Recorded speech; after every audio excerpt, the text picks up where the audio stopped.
Hi there, everyone. We're giving a little bit more time for attendees to file in and log on. So let's wait 2 minutes here and we'll start then. Okay. Thanks.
There's an awkward silence. So we'll give it another 10 more seconds and I think we can start, I think.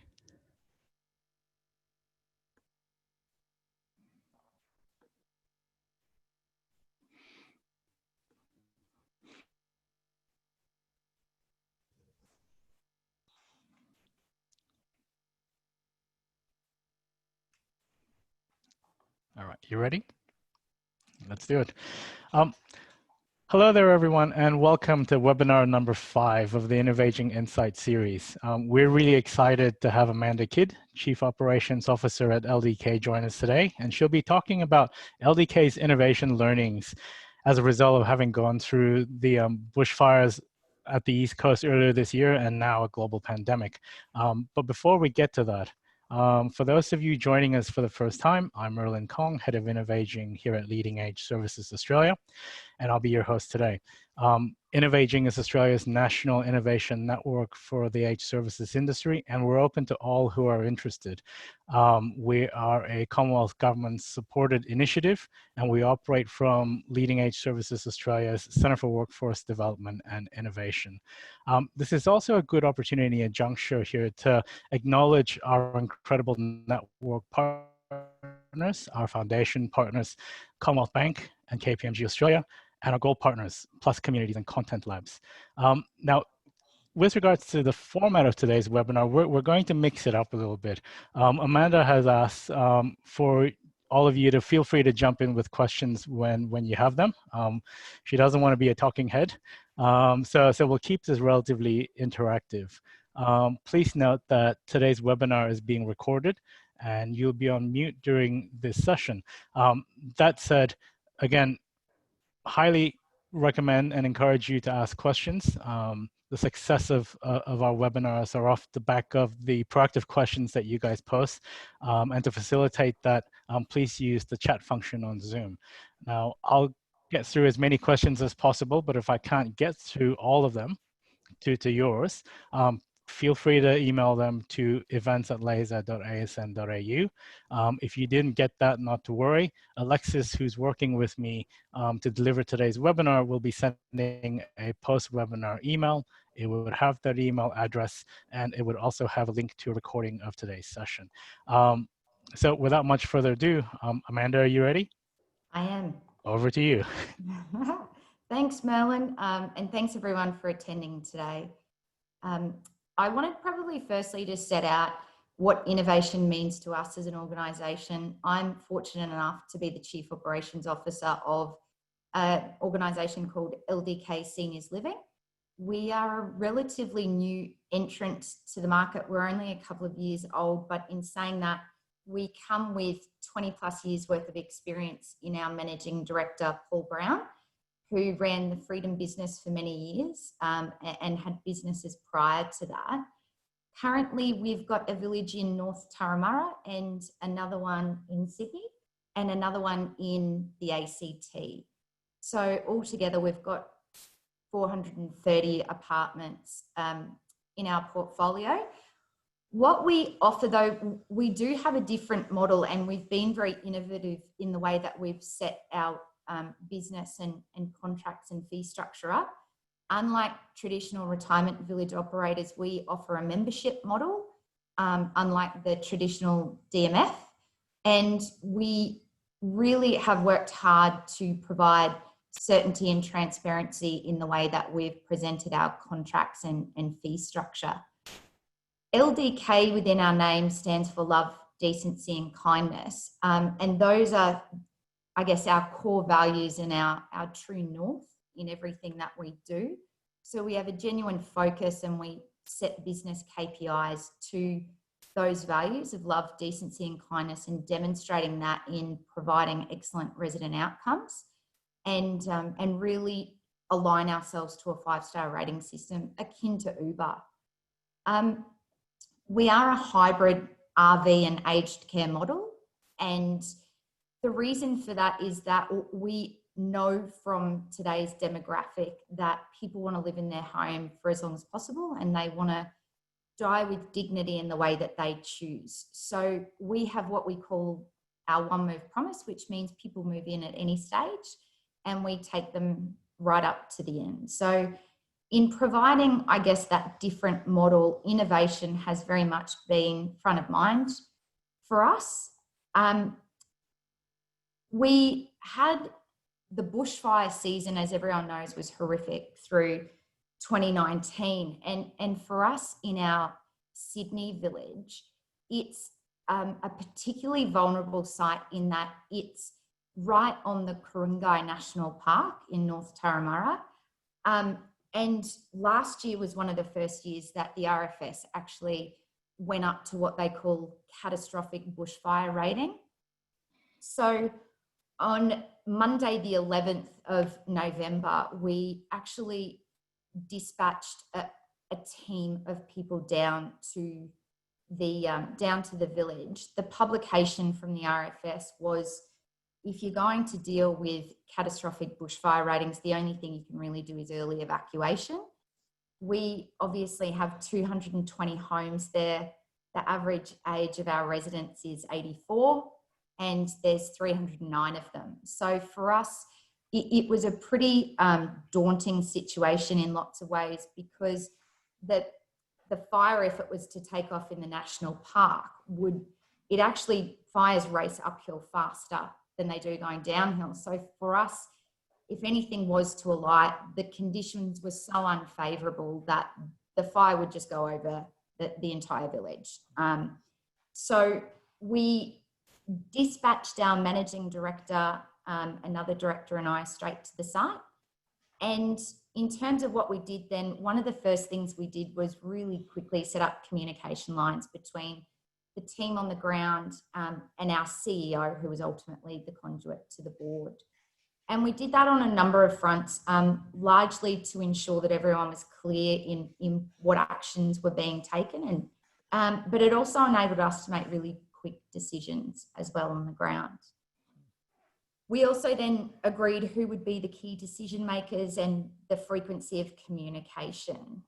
To follow the RFS advice, we actually needed to evacuate as many of our residents as possible. That meant for those residents who were high care, we had to get them to respite or out to hospital.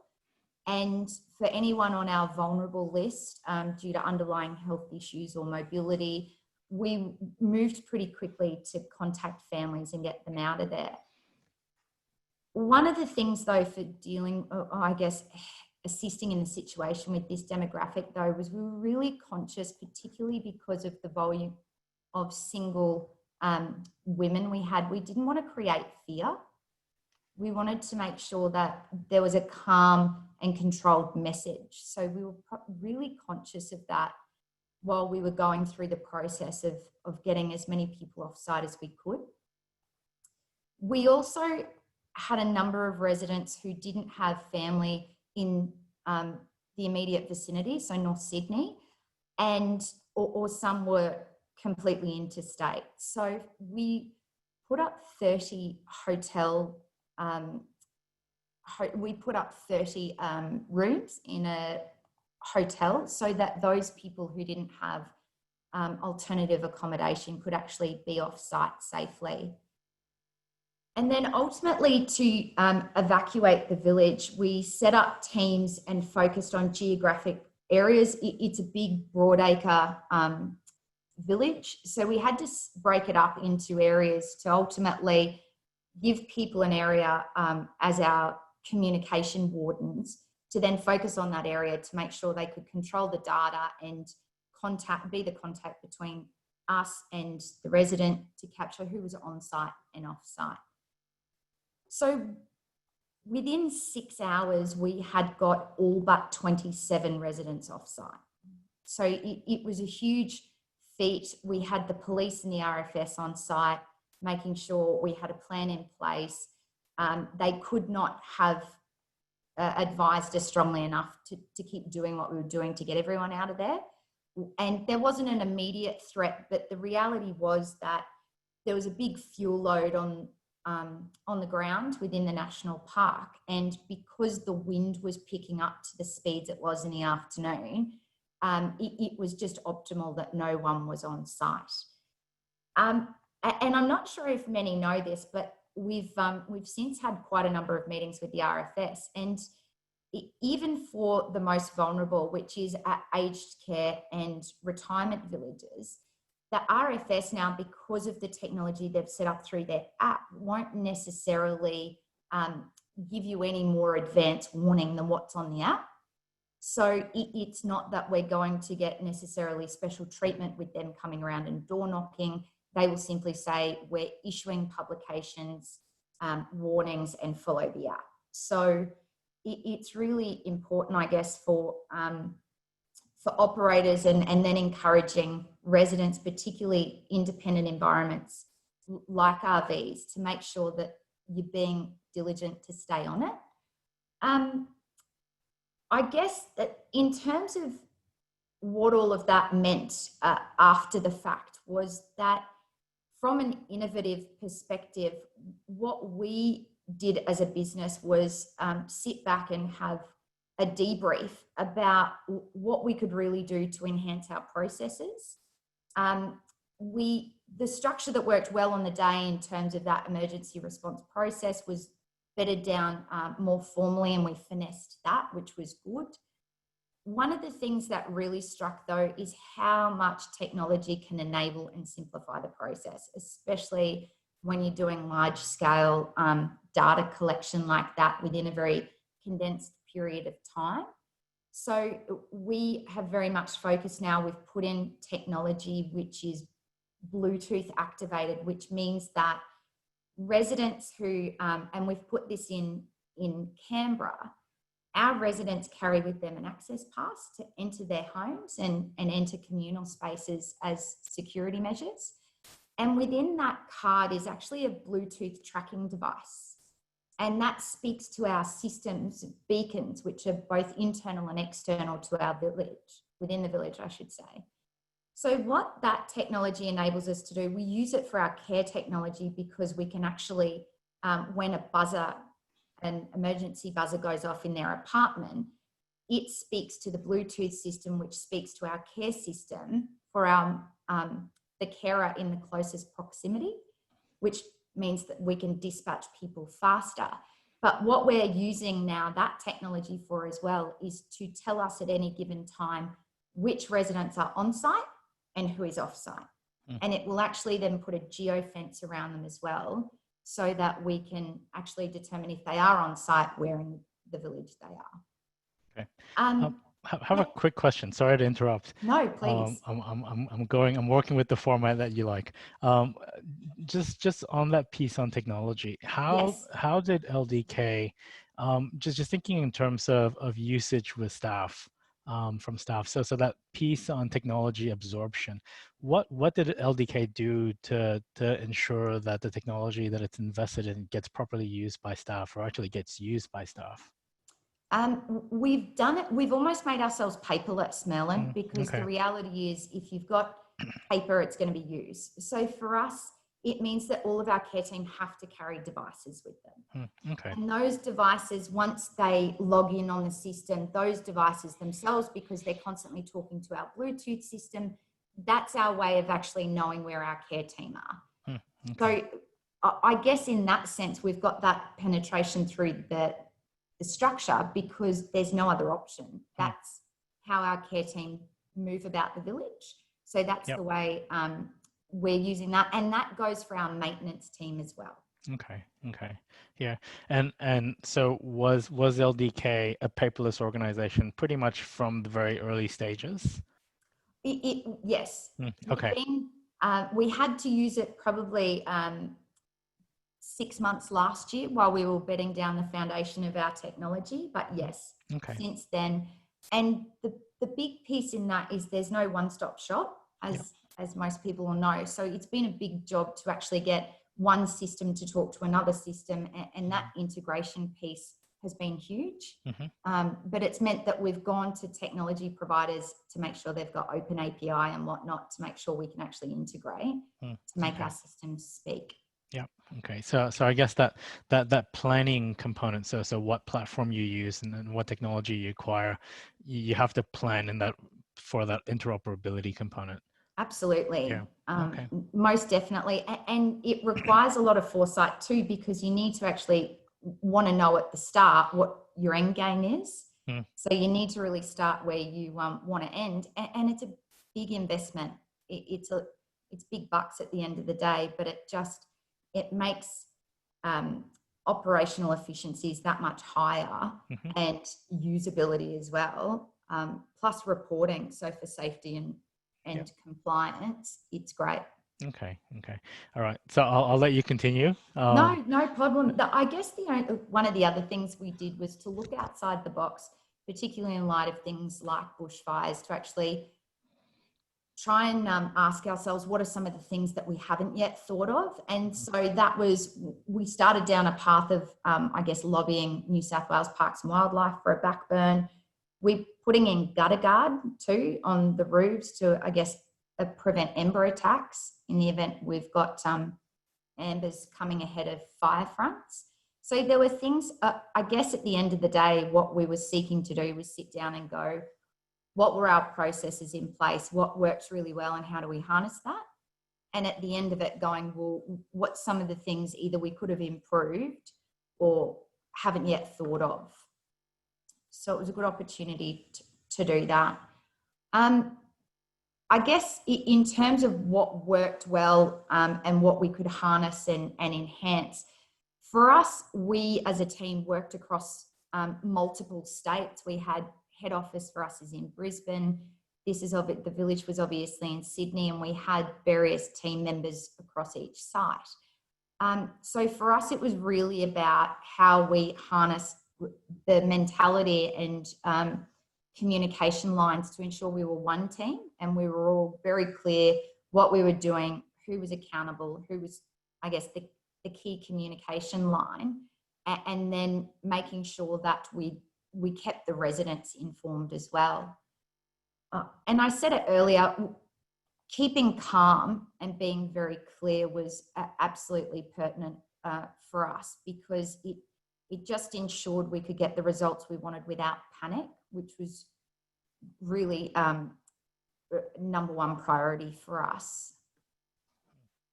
I think we were really proud walking out of it as well because we obviously center ourselves on the values of love, decency and kindness, and it was good to get the feedback from both the RFS and our residents that that's what they felt.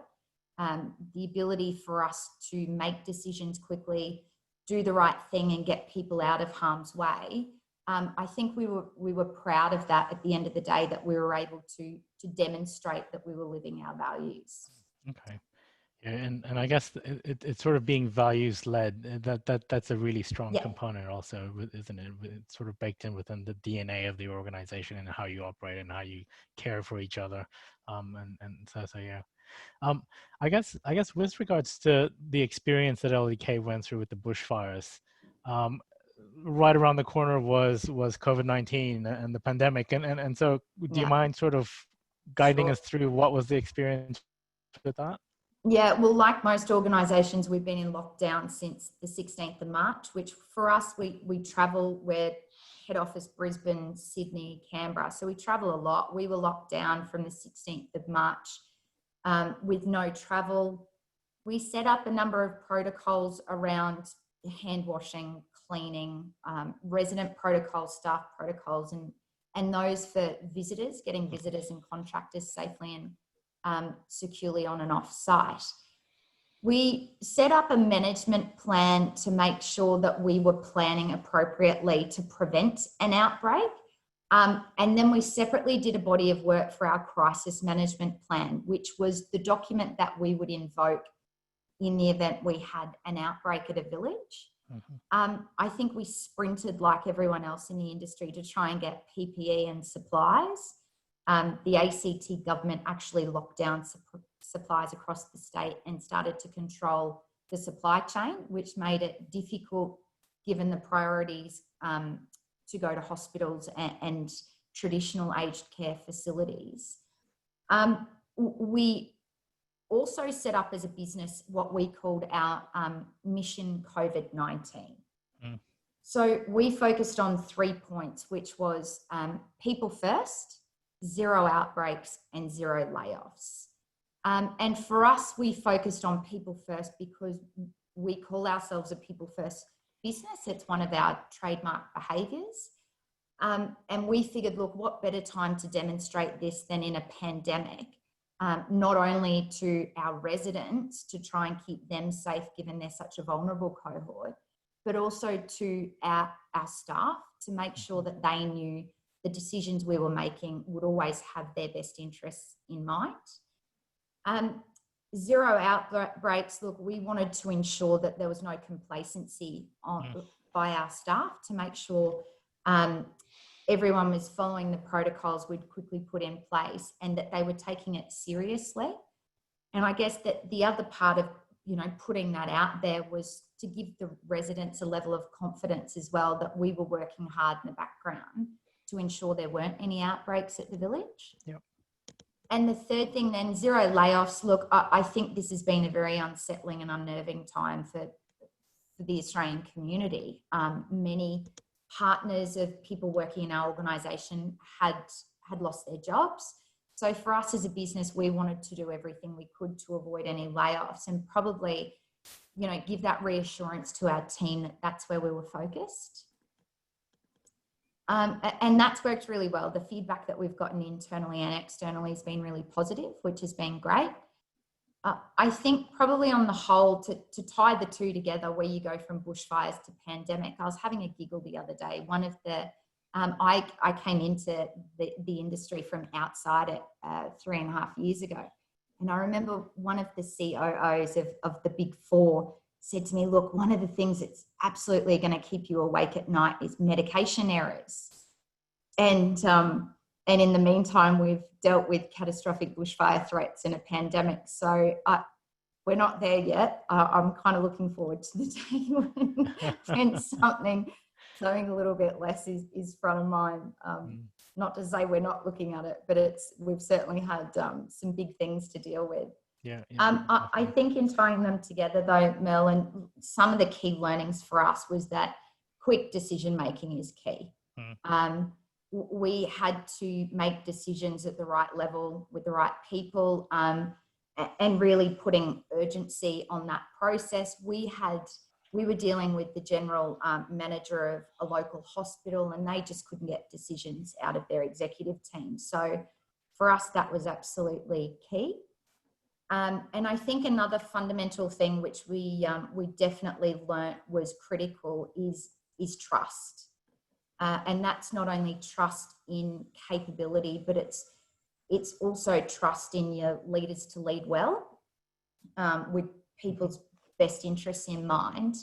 And probably trust extends to the relationship operators have with their residents. If the residents trust you, it makes those lines of communication, and it, you know, for us, it made mobilizing the residents that much easier because there was a fundamental level of trust there. Okay. And I guess with regards to Mission COVID-19, because that was something that really stood out for me in the communications that I've received from LDK. Yep. And would you say that LDK had to do, was there something, did LDK have to do things differently for Mission COVID-19, or the way LDK operates already created that foundation for Mission COVID-19? I would say the latter. Okay. The way that we operate, we always, you know, like every business, set our quarterly targets, but in such an uncertain time, by the time we were catching up as an executive team, it was so pressingly urgent that we needed to have a goal, really, that at the end of it we could, and they were things that were measurable as well. Mm-hmm. We could measure people first, we could measure zero outbreaks, and we could measure zero layoffs. So for us, it was imperative that we put something measurable forward to hold mm-hmm. ourselves to account to. And then ultimately we just continue to work to adhere to that mission. Okay. So I've got a few questions for you. Right. They were sort of emailed to me before today's webinar, and I noticed that there's a question here in the chat section also. Right. So with regards to resident retention during the bushfires, how was it like? As in the ones who, what do you mean in terms of who stayed on site? Yeah. There was actually, we got to the peak period of risk where we only had 27 residents at the village. Mm-hmm. It was, there was actually a fire that went up probably 2 kilometers away from us. And we all got that hot head feeling going, oh, it's happening. Mm-hmm. But the good thing was, well, at least there's only 27 residents, not 309 residents. So it was, there's not much you can do because we play in that hybrid space of independent living with care overlaid on top of that. We can't force residents to leave. All we could do was strongly encourage and say, well, look, at the end of the day, you've made this decision, follow the process to get to the safe assembly point. But it was, from our perspective, the fact that the number was so low was very reassuring. Okay. Thanks for that. So I'll ask the first question, and I'll just read it out verbatim. Okay. So innovation can often be daunting for businesses, particularly in large and well-established industries like retirement villages and aged care. So how does LDK harness innovation and to make it something positive and to aspire to? Yeah. So I guess for us, innovation and how we manage it day to day, month to month, year to year is ultimately centered around continuous improvement. Mm-hmm. And I guess the second tier to that too is putting our residents at the center of everything we do. So if we want to continually improve, but equally we want to make sure that it's the best resident outcome, that it's easy to keep innovating because you'll continue to get the feedback maybe more regularly than you'd like about what you do well and what you don't do well. But that's the reality. It's definitely, by using that language, continuous improvement, you're constantly reflecting to go, well, what are we doing well, but what's not working? And that enables you to pivot quickly where you need to, mm-hmm. but it also means that you are continually getting better. Okay. And I guess sort of as a follow-up question to that, I guess, with continuous improvement, with all the changes that have had to happen from the beginning of this year to the pandemic at the moment, and even with all the reforms that we've had in the sector, how does LDK sort of manage change fatigue? and sort of, finesse that with staff members Yeah. and deliver certainty at the same time. Yeah, it's challenging because I think even during this time, what we've really hung on to is that we can provide clarity, we can't provide certainty. So whilst we don't know what's certain, we can be really clear about where we're going, what we're doing, and how that will impact staff and residents. Yep. So I think it's really important to keep that in mind. In uncertain times, you can still provide clarity. Okay. And I guess in terms of addressing the change fatigue, I don't think we always get that right. If you try and pull too many levers to improve across, each silo of the business, it quickly does put strain on your staff. And I think that's the importance of regularly doing temperature checks with your staff as well to get that right. Yeah. I know we've tried to put in multiple systems all at once, and we've quickly got the feedback exactly on that to just go, well, this is too much too soon. So it's you don't know that until you get the feedback. So I guess it's just a matter of ensuring you've got those processes in place to keep getting the feedback. Okay. And I guess one of the and following up on that, and you've raised a really good point, and it sparked an idea and a subsequent question, it is with regards to communication. How so during things like the bushfire or the pandemic, how do you communicate to staff, and how do you communicate to residents, where you've got factual information that needs to be conveyed, but it also needs to be done in a way that doesn't alarm people or freak them out, but yet it's information that allows them to make educated decisions for themselves. Yeah. So for us, we've gone from a position you can't over communicate, and we have been very clear, because we're an approved provider for home care and we're approved for residential aged care. We're not currently delivering it though, but we have been very, very clear and prescriptive with our residents that we will take our information from the Department of Health, full stop. Okay. We obviously follow the state guidelines, particularly around restrictions and lockdowns, but we make it very clear where we get our information from, the sources, and what we're going to be relying on. And for this demographic, I don't think there is such a thing as over communicating. The more information, the better. And again, then it's a matter of making it clear what the sources you're relying on, but also then to taking the time to get clarity and calm in your messaging. That's really important. And we learnt that pretty quickly during the bushfires, when you could see the evident panic on people's faces. Said, look, we have to keep this calm. And so they know we're in control, but equally we're not being alarmist. Okay. Now, you mentioned trust earlier on in your presentation.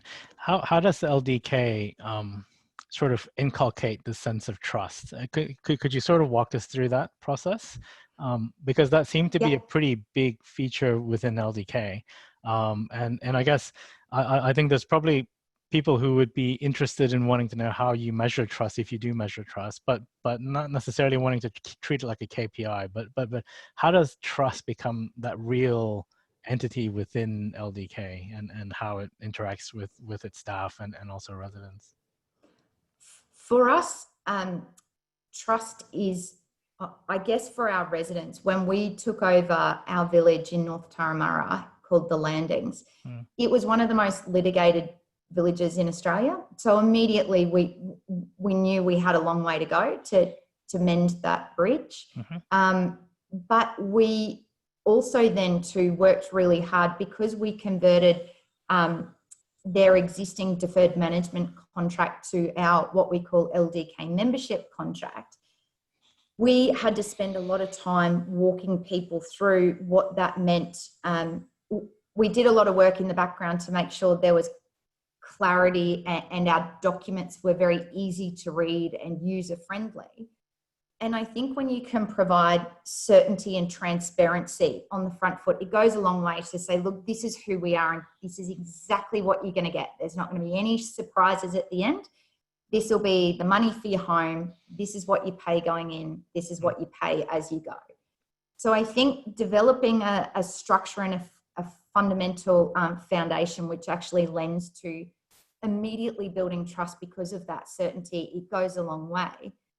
And then ultimately, the proof is in the pudding. So trust is built through actions. And for us, we've worked hard to make sure that for the promises and the expectations set, we've delivered on those.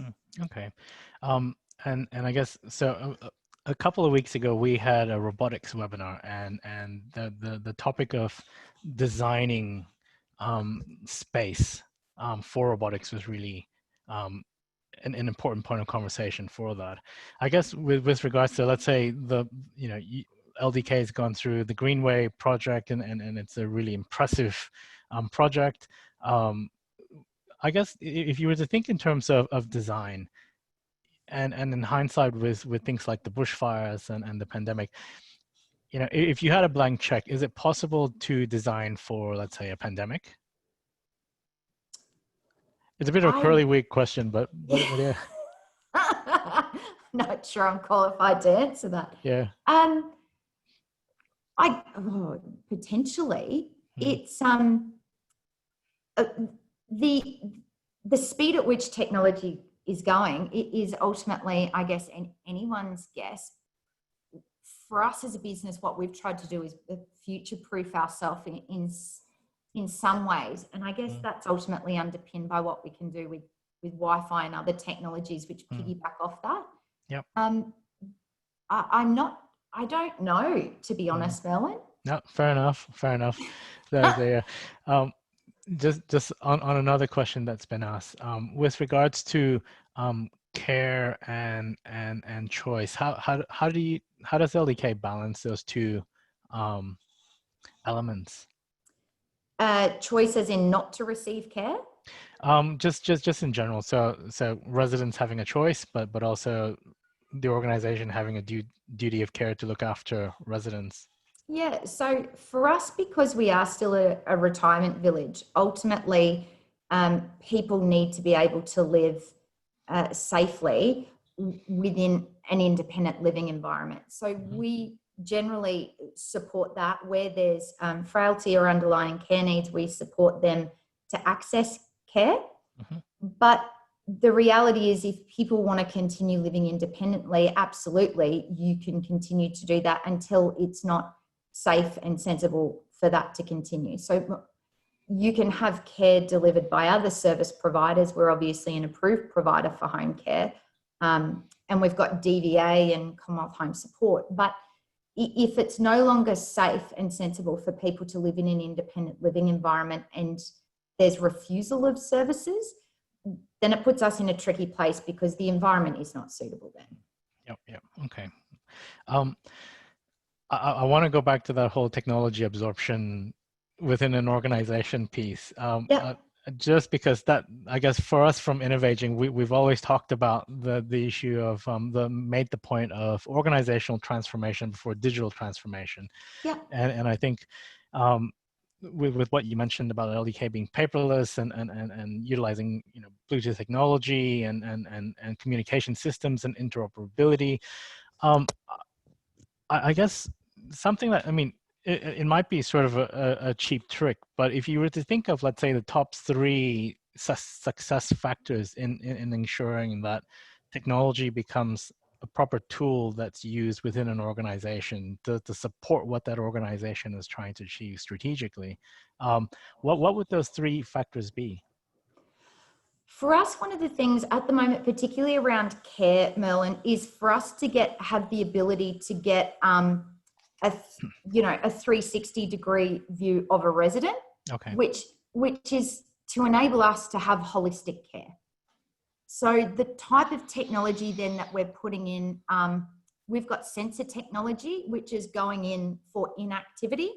So if Mavis normally gets out of bed at between 8 and 9 and she hasn't moved by 11:30, it will send an alert to say, look, you're outside the normal parameters for Mavis's profile, and it dispatches a carer.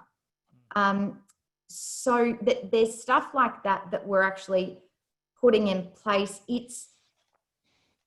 I guess the balance though is that ensuring that the depth of technology is still user friendly at all layers of the organization. But I guess probably for us, it's around quality care, which delivers reporting. But that reporting, I guess, ultimately needs to have the ability for us to do almost longitudinal research to go, well, look, this is how our trends are going. And we've got some cool BI tools that are starting to pull that for us so that we can, if you've got severe but isolated events, for example, then it gives you the ability to pick those up, notwithstanding they're geographically separated. So I guess the non-negotiables for us then is quality care, that 360 view. And then it's quality and safety, I should say as well. And then it's ultimately operational efficiencies. Okay. All right then. Yeah, thanks for that. So we're almost towards the end, so I'll start winding us down now. Just one question. So with regards to COVID-19 and what's happened, and I mean, it's just been this paradigm shifting element for many people and organizations. How do you see this as having been able to put LDK in good stead to look to the future? I think for us, we probably had a taste of it with the bushfires. We felt that we came out of it a bit more united as a team, and we definitely we still had 1 foot in startup and 1 foot in operational in many senses, and we kind of leveled that back then. I guess for us now, though, I would like to think as an organisation we've come out of it bigger, better, stronger. We're about to have one of our record sales weeks this week, and our inquiries went to 0 down in Canberra, and we're about to have a record week. We had a record month last month. We obviously have a needs-based product, so people can't wait to access care. But for us, I think off the back of it, it's very much validated the model, and that is when you put people first and you have a value-driven organisation, it works.